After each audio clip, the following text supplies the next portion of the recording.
चल जाएगा ना? हाँ, थोड़ी वॉल्यूम बढ़ा दो उसकी। मैं पार्टी की तरफ से आप सबका हृदय से स्वागत और अभिनंदन करता हूँ। हम सब कल जो संसद में घटा है, भारत के महामहिम राष्ट्रपति के अभिभाषण के धन्यवाद प्रस्ताव पर नेता प्रतिपक्ष ने जिस प्रकार से संसदीय परंपराओं का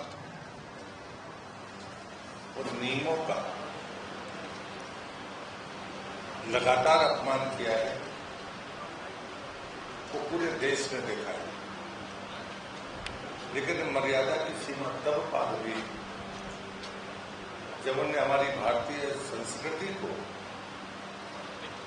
हिंसक बताने का अपराध किया है। मैं सिर्फ इतना ही कहना चाहता हूं, वर्षों से संसद में रहा हूं, कभी भी राष्ट्रपति के अभिभाषण पर ऐसी टिप्पणियां और ऐसी नियमों और परंपराओं की अवहेलना मैंने तो कभी जीवन में नहीं देखी। मुझे लगता है कि मैं श्रीमान राहुल गांधी के बारे में अगर कुछ कहूं तो सिर्फ इतना ही कहूंगा, वो कहानी नहीं है, लेकिन एक बार एक व्यक्ति अपने एक साधु के पास गया। उसने कहा कि इनको समझाइए, इनको मैं कह रहा हूं कि ये तो प्रकाश है और ये हट कर रहे हैं कि मुझे हाथ में दीजिए या इसका स्वाद बताइए, तो इसका रास्ता बताइए कि इनको कैसे समझाया जाए। साधु ने कहा कि इनको किसी तथ्यों से परिचित कराने की जरूरत नहीं है, इनका इलाज कराने की जरूरत है, क्योंकि इनकी आंखें ठीक नहीं है, वो जरूरी है। पर मैं राहुल गांधी के बारे में इतना ही कहूंगा कि वो सो नहीं रहे हैं, सोने का बहाना कर रहे हैं। एक हिडन एजेंडा है कांग्रेस का। मैं उनको जरूर इस बात के लिए चुनौती देता हूं कि पूरी दुनिया अहिंसा,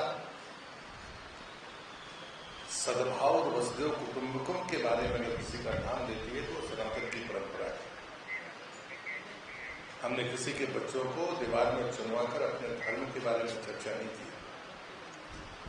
हमने तलवार लेकर कभी धर्म के विस्तार के बारे में सोचा नहीं, करना तो दूर की बात है। जरा आप उन पर टिप्पणी करके बताइए, तब आपको पता चलेगा। लेकिन मैं ये जरूर कहूंगा कि राहुल गांधी जैसे लोग जो नेता प्रतिपक्ष हैं, पहले ही दिन उन्होंने सदन के भीतर अपनी मंशा जाहिर कर दी है कि आने वाले 5 सालों में उनका एजेंडा क्या है।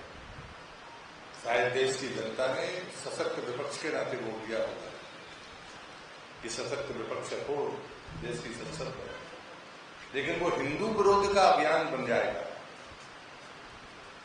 ये परिस्थितियां शायद देश में पहली बार देखी। मैं कांग्रेस के बारे में सिर्फ इतना ही कहूंगा कि कांग्रेस का एक हिडन एजेंडा सदैव रहा है जो हमारी संस्कृतियों पर प्रहार करता रहा, हमारी परंपराओं को अपमानित करता रहा। इसलिए मुझे राहुल गांधी के इस कृत्य पर कोई आश्चर्य नहीं है, खेद है, दुख है, चुनौती के तौर पर हम इसे लेते भी हैं। लेकिन मुझे मेरे जैसे व्यक्ति को आश्चर्य नहीं है, क्योंकि मैं देश को भी इस बात के लिए आगाह करना चाहता हूं कि कांग्रेस के छुपे हुए एजेंडे के बारे में उसकी भी समझ बढ़नी चाहिए। और जो लोग संसदीय परंपरा में नियमों का, परंपराओं का सम्मान करने वाले लोग हैं, मैं उनसे जरूर आग्रह करूंगा कि इसको हल्के में न लें। एक गंभीर घटना है जो कल राहुल गांधी के बयान से पूरे देश में संदेश गया है।